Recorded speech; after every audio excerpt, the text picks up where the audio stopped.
right, good morning, people from everywhere.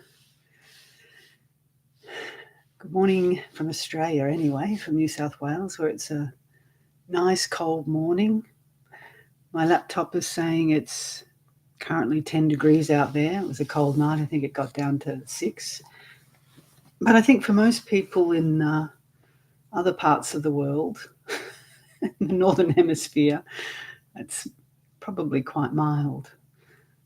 But we're pretty wussy here in Australia when it gets cold. 6 degrees, it's freezing. At least it is near the coast. It has that kind of humid, cold dampness to it. Anyway, it is what it is. And as we head into winter, it has some lovely things to offer, particularly for meditation and contemplation, for slowing down. As we're noticing all the leaves slowly dropping, a lot of them are almost completely bare, which I think they will be after this spell of cold weather. And it's a sign, isn't it? It's a time to just be still, for the plants to kind of contain their energy before spring comes in a few months' time. So wherever you are in the world, sweltering or freezing or just okay, pleasant, unpleasant, neutral, these are the feelings we're always dealing with anywhere within this spectrum. And the practice is always just to know it as it is and recognizing it will too change. So I'm assuming everyone can hear me. I haven't done an audio-visual test, but obviously Suzanne heard me because she's talking about Berlin. Is it nighttime in Berlin? Cool. Okay, so shall we start the meditation together? And then whatever may arise from that, great. We can discuss. So please get yourselves comfortable wherever you are, sitting or resting, if you need to lie down if it's nighttime. But whatever posture you're in, even if you're sitting upright, it's important to learn how to relax in meditation. I know this sounds perhaps easier said than done, but it is possible, and it is worth turning your attention to it.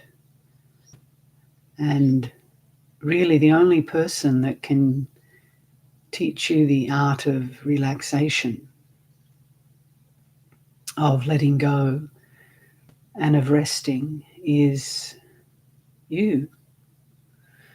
I can say a few words to point you in that direction, but the investigation,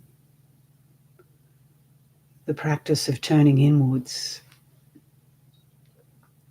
is really about you learning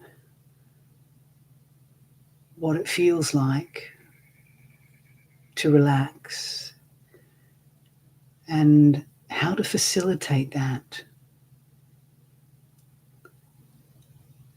So I'll say a few words this session to really encourage this natural relaxing, and how hopefully it can start pointing you towards that process within.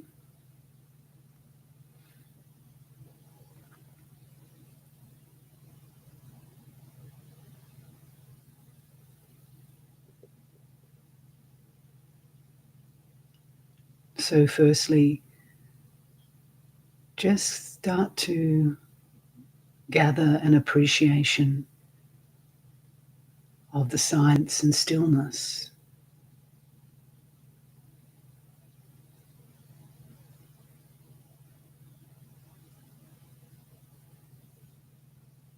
Which is actually I don't want to call it a phenomena, but a felt sense that is always present.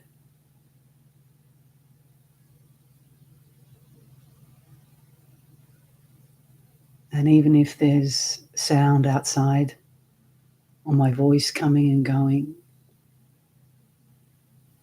even if people are moving around you,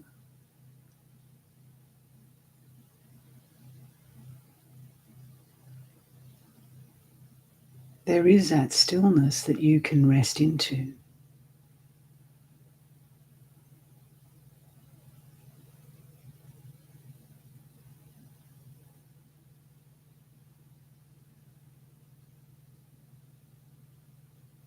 And you can do this simply by recognizing it.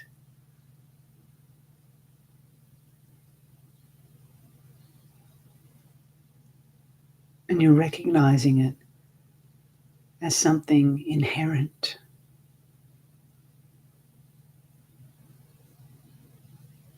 Not as something you have to create or manufacture, but simply recognize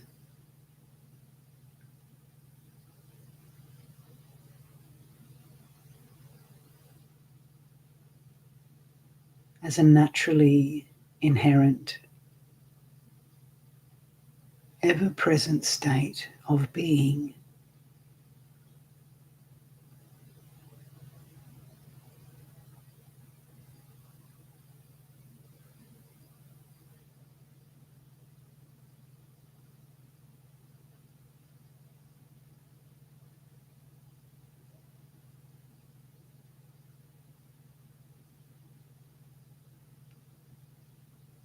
And how do I do this?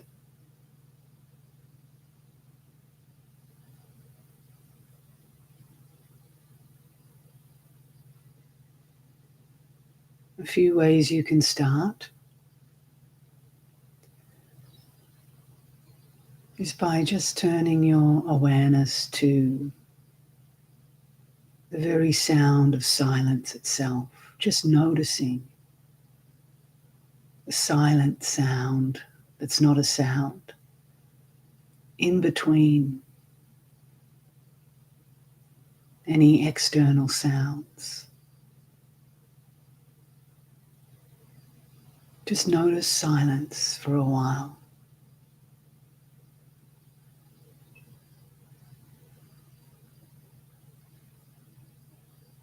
All pervading,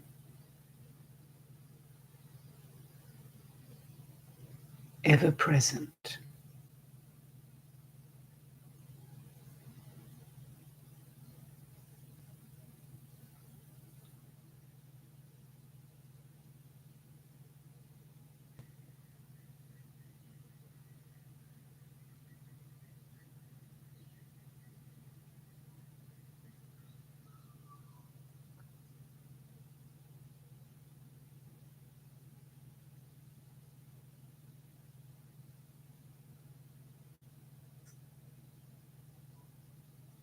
Allow all the sounds to come and go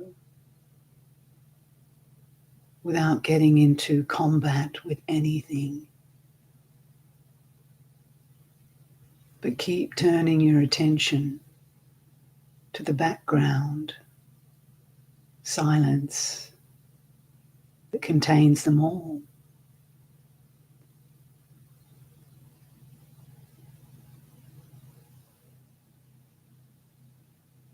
And gently rest into that.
as you learn to become more sensitive to this very silence, within, without,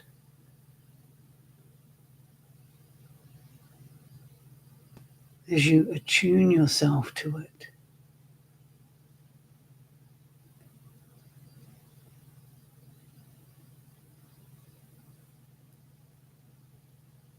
Can you see how you can start resonating, or how it resonates within the very fabric of your being?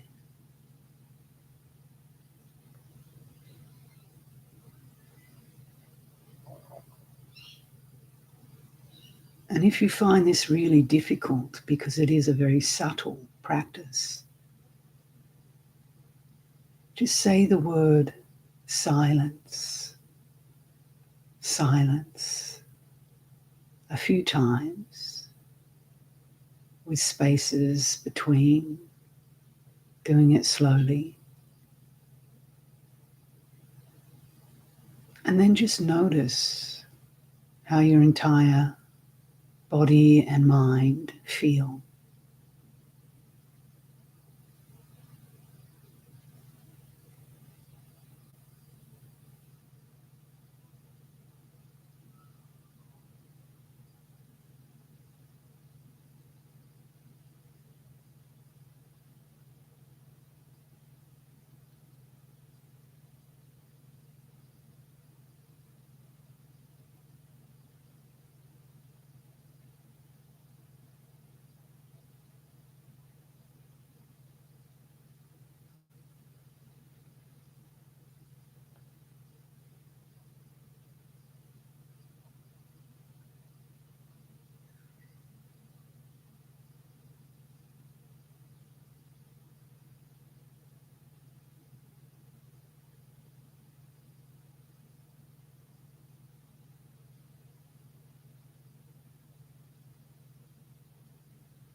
And there's a few metaphors that we can draw on and contemplate in our meditation that can help us become more sensitive and more attuned in order to recognize this silence.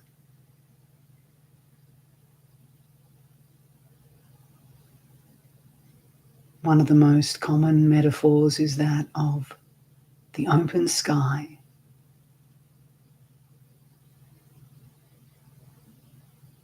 The open sky is all pervasive, ever present.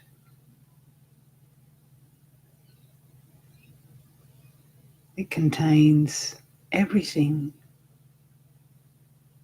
that flies through this sky. And yet the sky remains untouched, unmoved.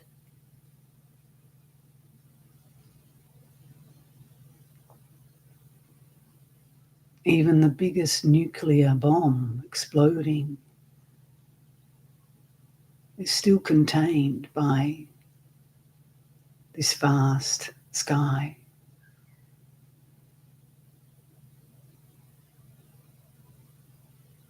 The sweetest bird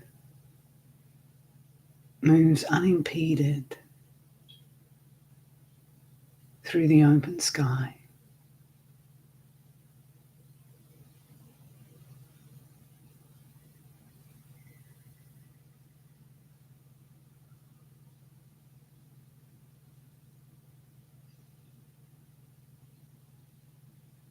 Our minds are just like this open sky. When we start to recognize this aspect of the mind, rather than paying attention and getting into fights with the various objects that appear in the mind or in the sky of the mind.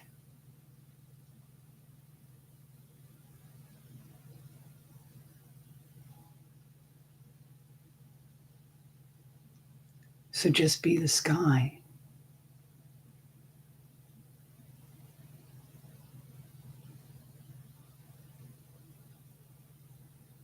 Open and embracing everything.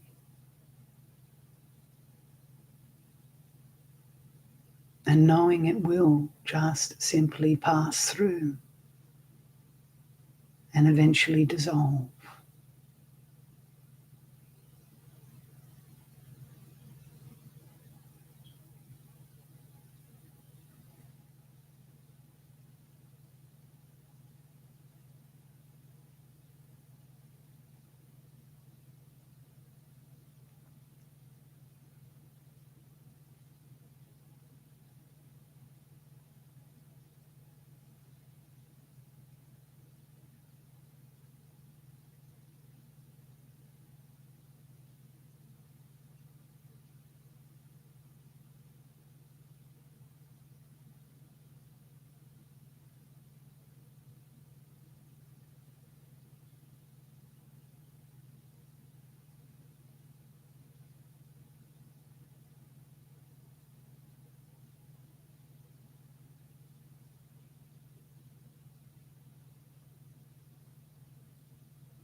If you find yourself flying away with the objects that appear in the sky,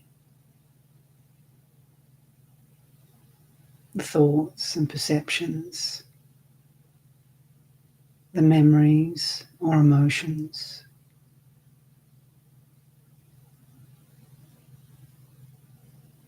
just keep remembering, my mind is like the sky.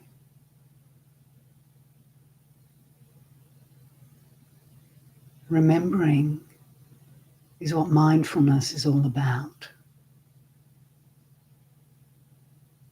And then when you remember, simply relax back into this empty sky.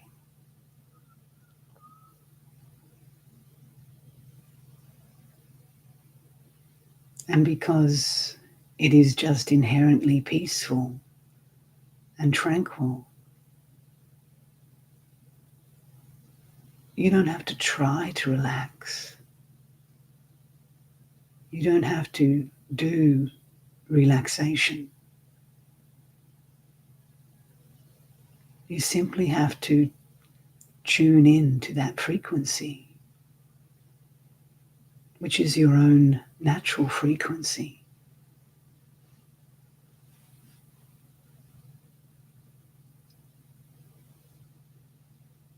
But I suppose you do have to learn to turn the dial. This is back in the days of analog, where you tune to a radio station. And when you hit the right frequency,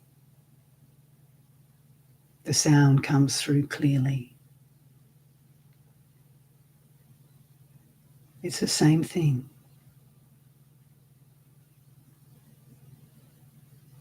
So turning the dial means waking up, remembering to be mindful, seeing what you're holding on to, and how that's causing suffering and stress.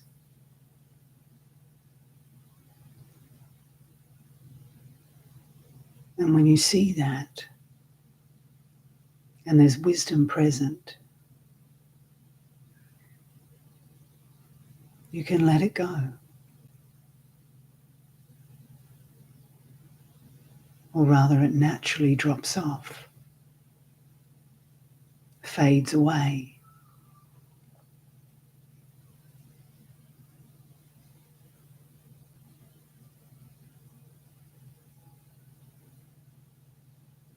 And as those attachments to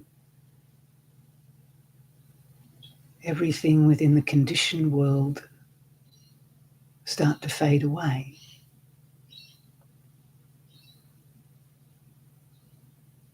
that open sky of peace and stillness reveals itself. It's waiting there all the time, just waiting for you to recognize it.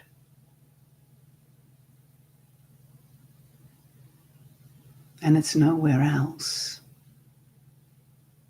but in this very present moment.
Okay.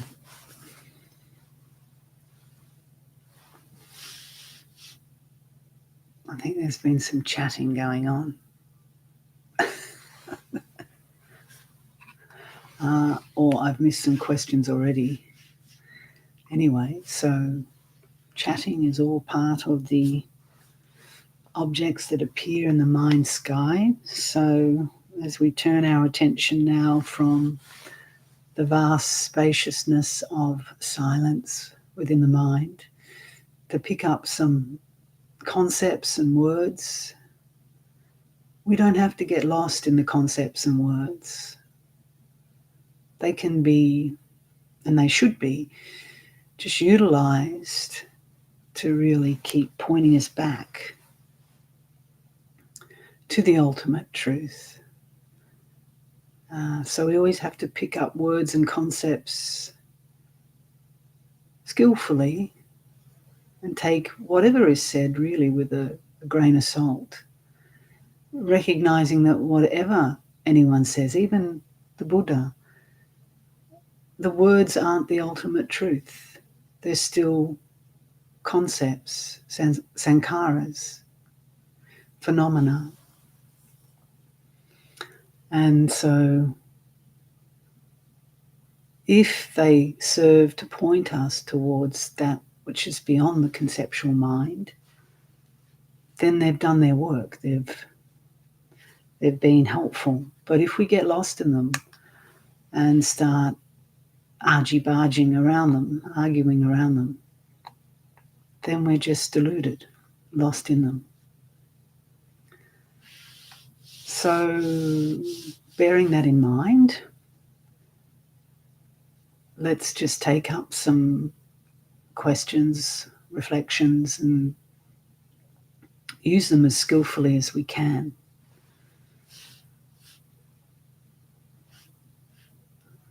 Okay, so I think the first question I'm seeing is born in washing machine. How to manage relationships after practicing 5 precepts and making significant progress in meditation to become love, fun, Buddhism. Love, fun, Buddhism. I'm not sure what... Well, if you're practicing the 5 precepts and making significant progress, then this will improve your relationships, yeah? It will make your relationships more harmonious. If you've undertaken the precept to refrain from speaking harsh words or gossip or slander,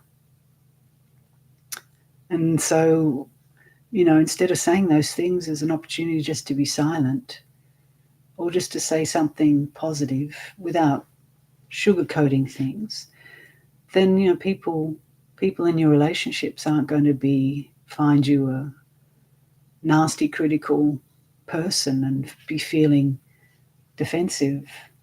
So just practicing that precept to refrain from harsh speech, speech that is divisive, lying, of course, slander. And it doesn't mean we don't see the faults that are happening in the world or in people, but we don't go about being the arbiter and being self-righteous. We look at the stuff in ourselves because there's plenty of that there. And then, if people want some honest feedback, then it comes from that space, not from a place of just being critical for the sake of being critical. So that in itself, that precept can improve relationships so much, as can, of course, if you're in a committed relationship, to refrain from having external relationships, adultery and so on. So keeping the 5 precepts is, on the surface, on paper, it looks quite simple, but for most of the world, it's,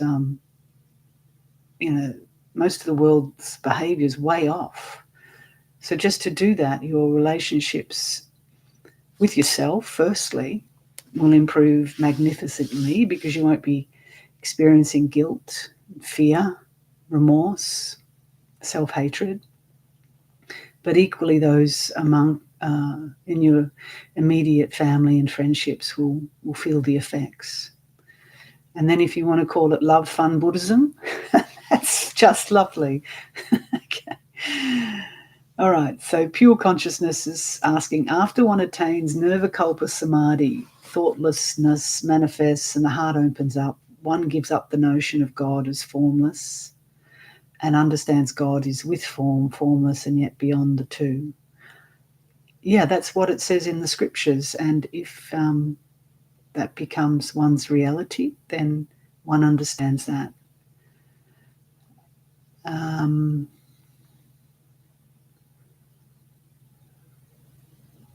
Yes, so you understand that your tongue desires to talk about the glories of God. Okay, so lots of concepts here about Kali Yuga and stuff that people may not be familiar with. So we'll just move on to some other things. And I lost it because this thing just goes a bit down.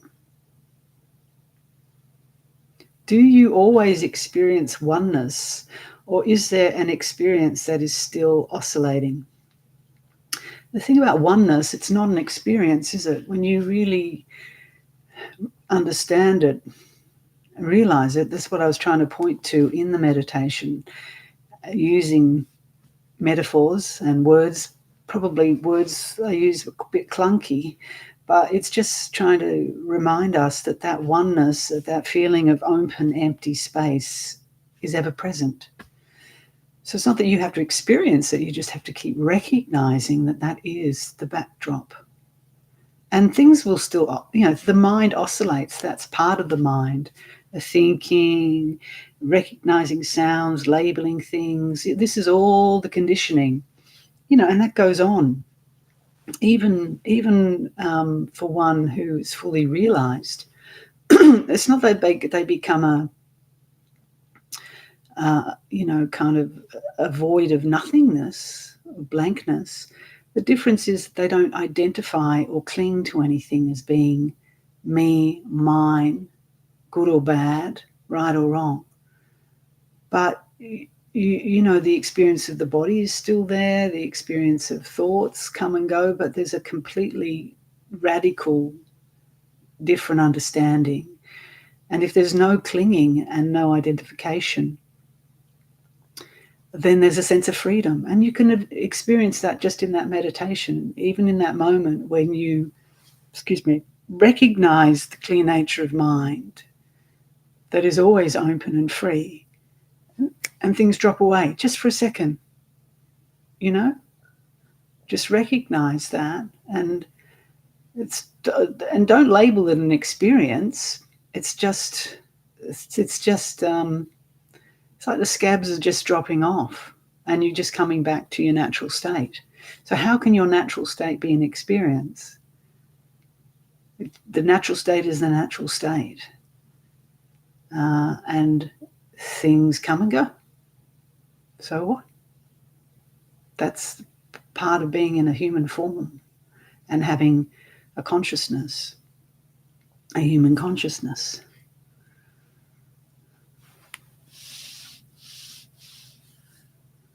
Okay, so someone's Ramakrishna devotee, which is lovely.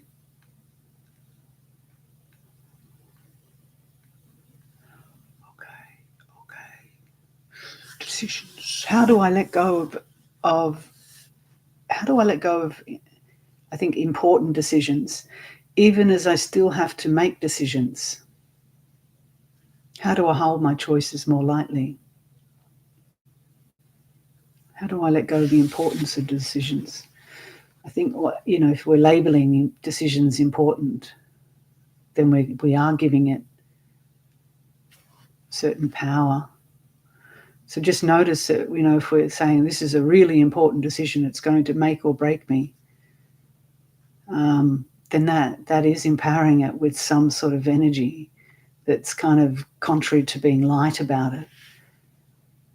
So, it's just wisdom, isn't it, that keeps coming back to knowing that having a bigger picture on this world and our experiences, that, yeah, we make decisions, we do stuff in the world,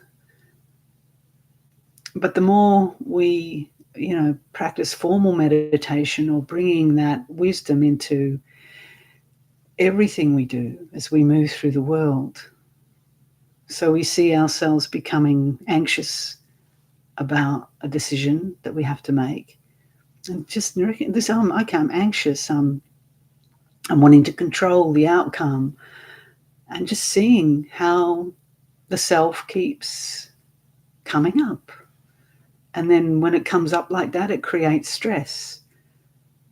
So we just have to keep seeing that, that's not the full picture. It's just a dream we're in, a waking dream. And we're trying to wake up from the dream and recognize that we're not even our decisions. If you want to go even a little deeper in this idea that we make a decision is a delusion. There's no we here, independent agent making a decision, but we're pretty much sure that we're autonomous, independent agents. So that's how we can make them lightly. It's just like, just snap out of it. And laugh at yourself when you think that you're taking yourself very seriously as some independent agent. Things happen, decisions happen, and they're made. We can believe that we're making the decisions and making choices.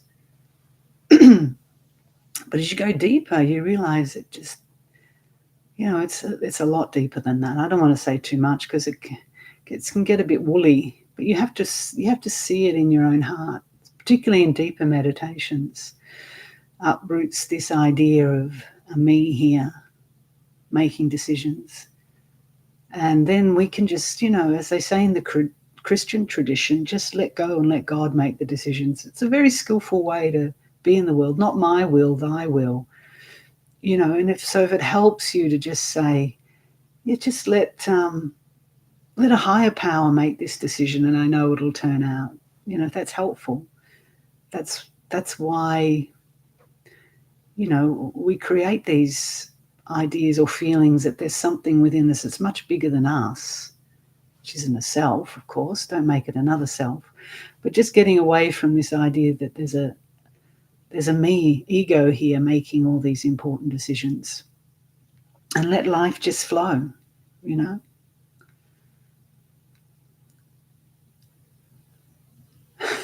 Getting an invitation to walk through the orchard at night and smelling the beautiful flowers. It sounds very nice, Paolo. You must be in a lovely part of the world. So someone lost the sound. It might have been I didn't speak for the last 5 or 10 minutes, so you might have thought the sound went out. It's trying to be silent. Okay. I've been practicing meditation for about 3 years, and lately I feel I'm getting away, even though I keep practicing. Why is it that, and what can I do to regain consistency?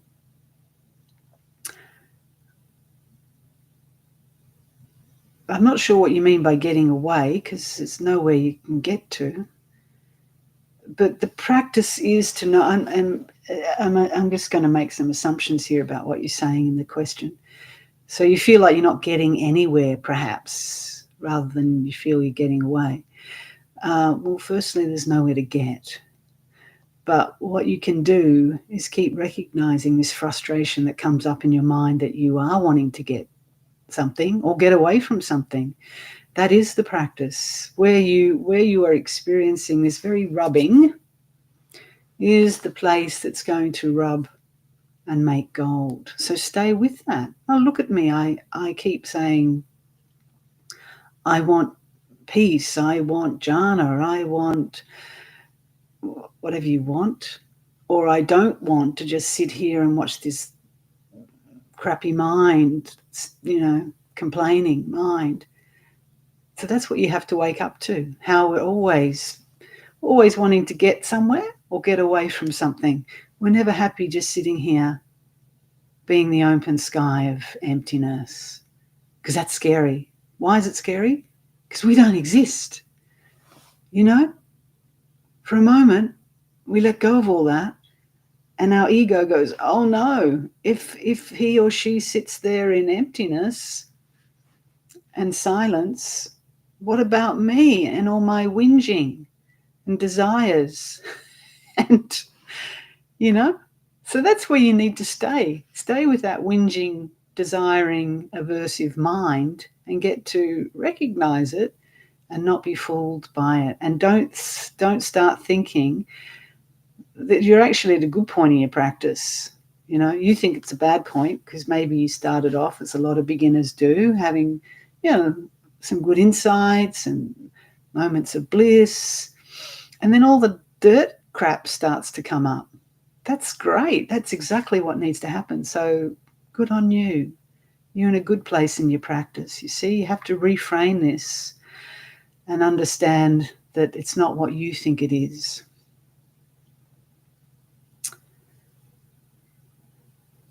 Okay, some nice sharings. I've lost you again.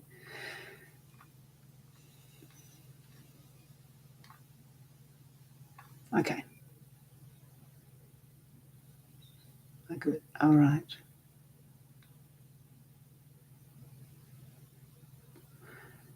Why is idle chat discouraged? Isn't it just idle? Why is idle chat discouraged? Isn't it just idle? That was repeated.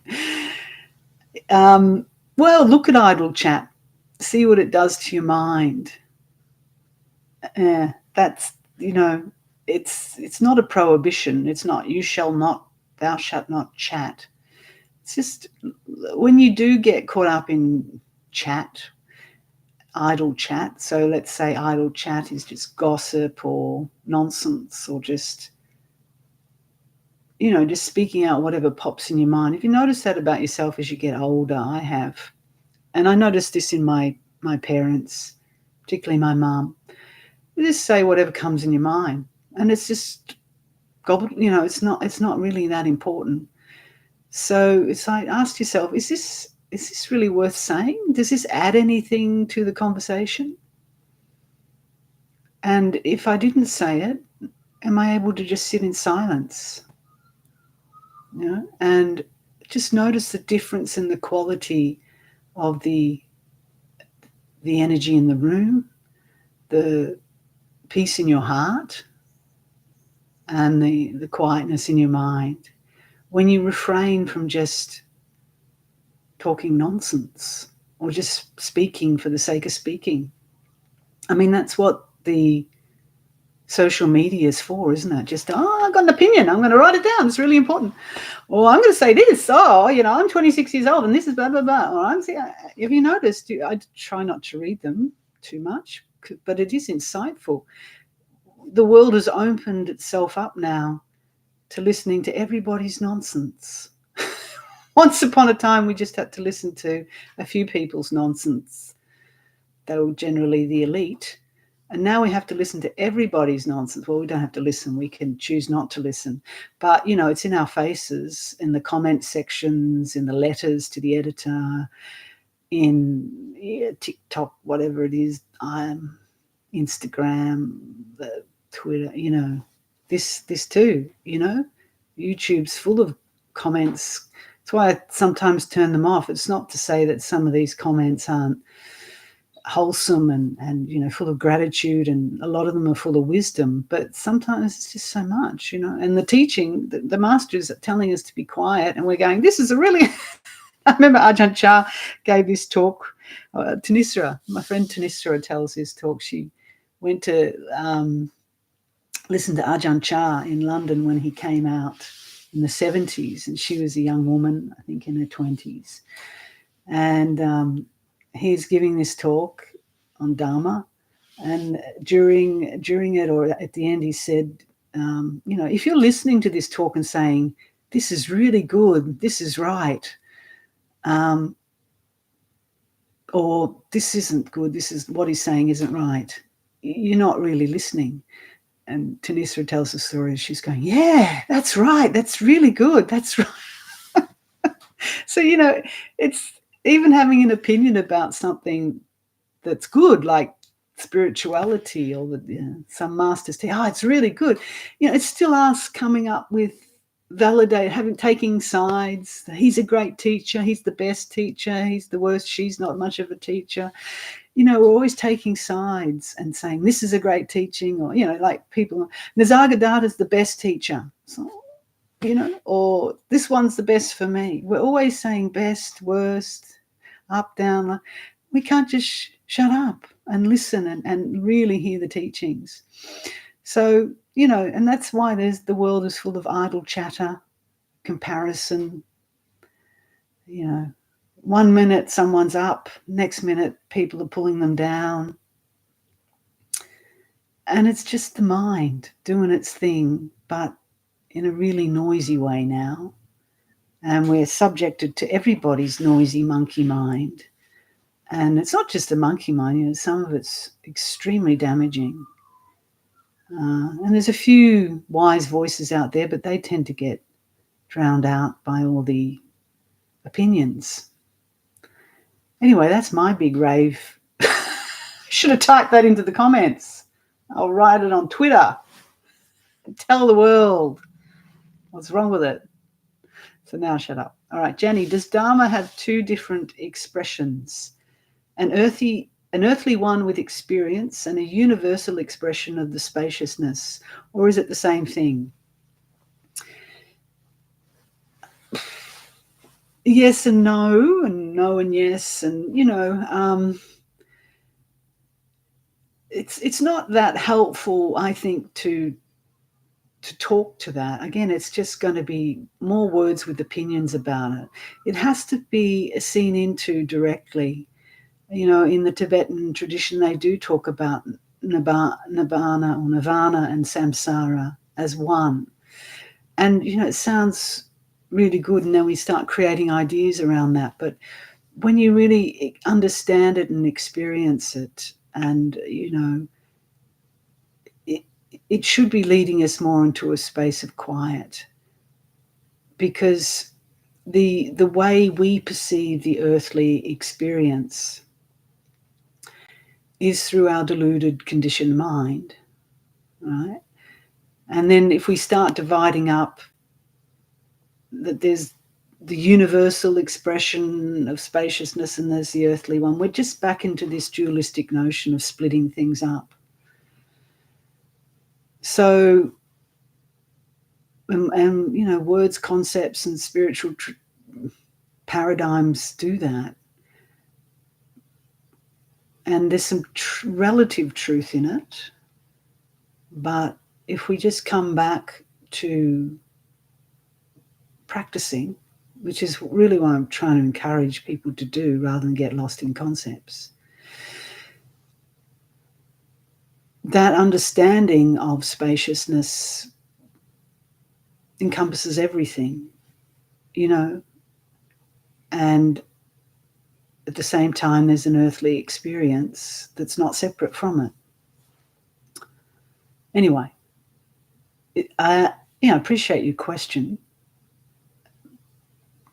but try not to overthink it, because if you keep thinking about it, you're moving further away from really understanding it, recognizing it.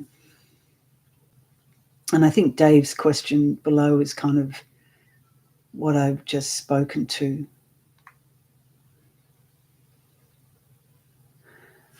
How I'm not very good at taking my practice into my day. How can I be better at that?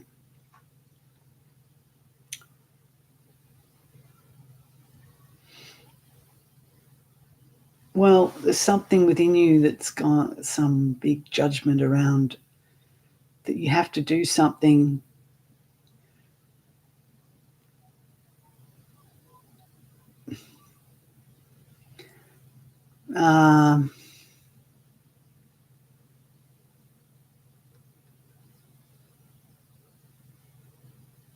Guess what? My mind's just gone into a bit of a blank state here. Not because I don't necessarily have an answer.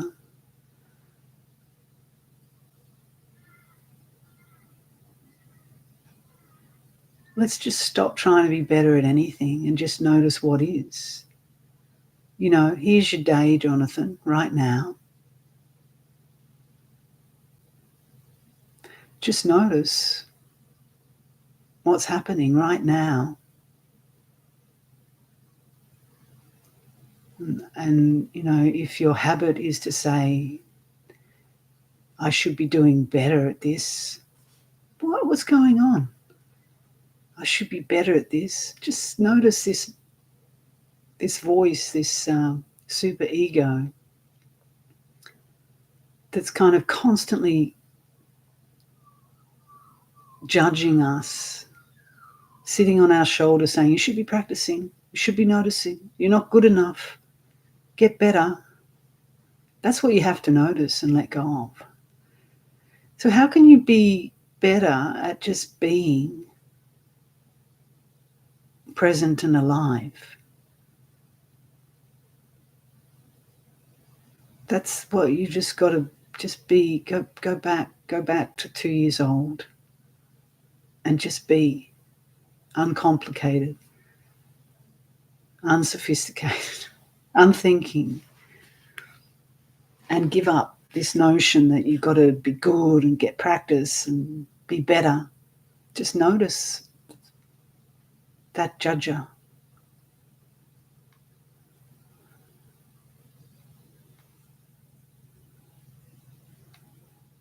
Okay.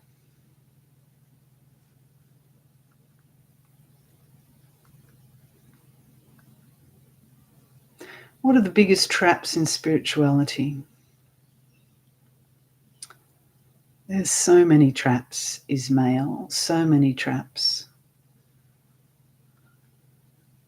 The biggest trap is believing that you're a somebody who has to get something and to get somewhere. That's the biggest trap.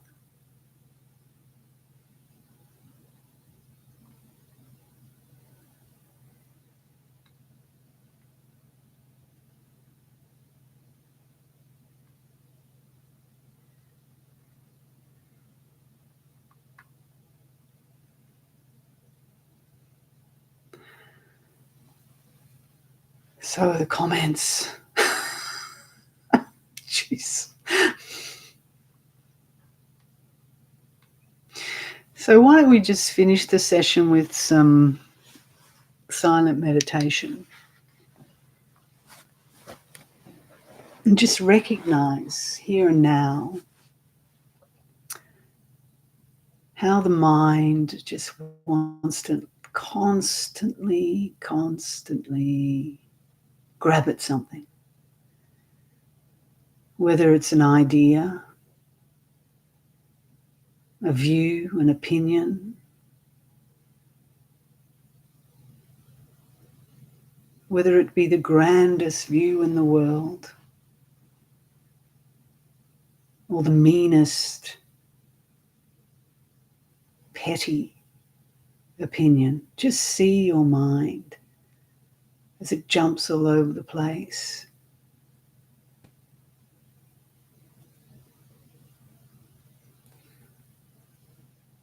And just try to practice some metta,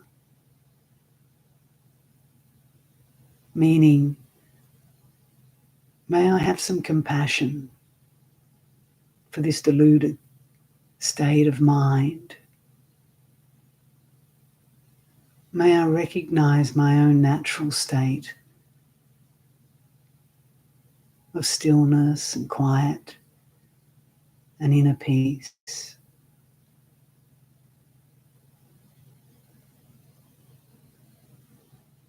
May I let go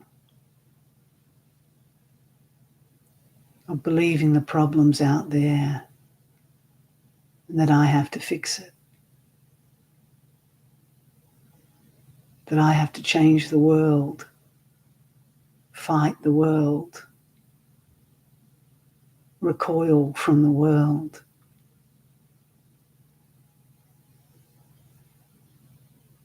And may I just come home to this state of waking up to what's already here and now.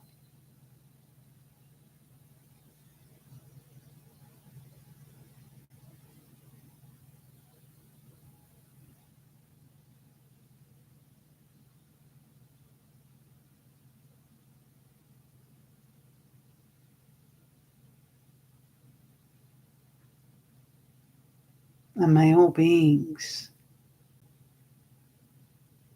visible or invisible, just come back to the state of source, of peace, of wisdom.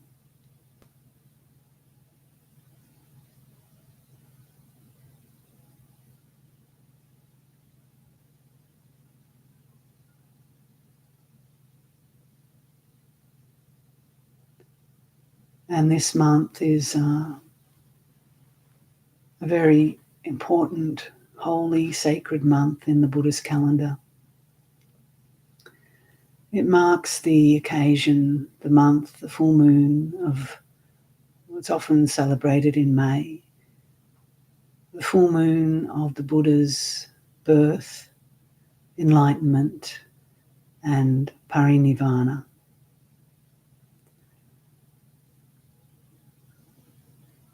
And it's a month to really reflect on the profundity of the Buddha's teachings for ourselves.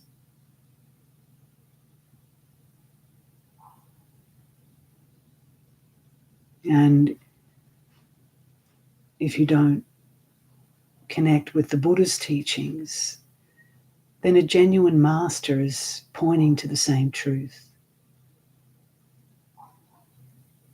So it's a month to really recollect the Dharma, to honor the Buddha, the one who knows, the one who is awake. And whether we remember him as a historical figure is fine, but more importantly, it's to remember the Buddha within us. Believe it or not, everybody has Buddha nature.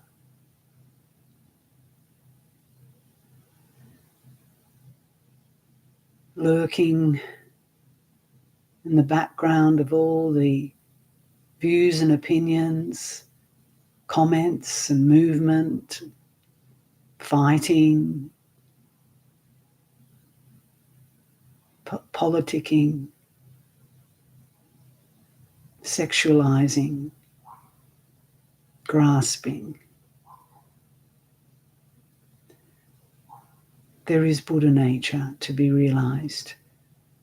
So I encourage you all to start recognizing and realizing that for this important month of May, the full moon.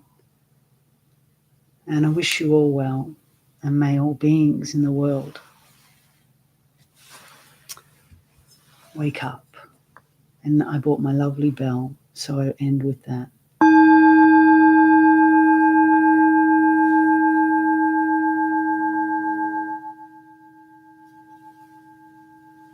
You can listen to this once more as a sign to wake up.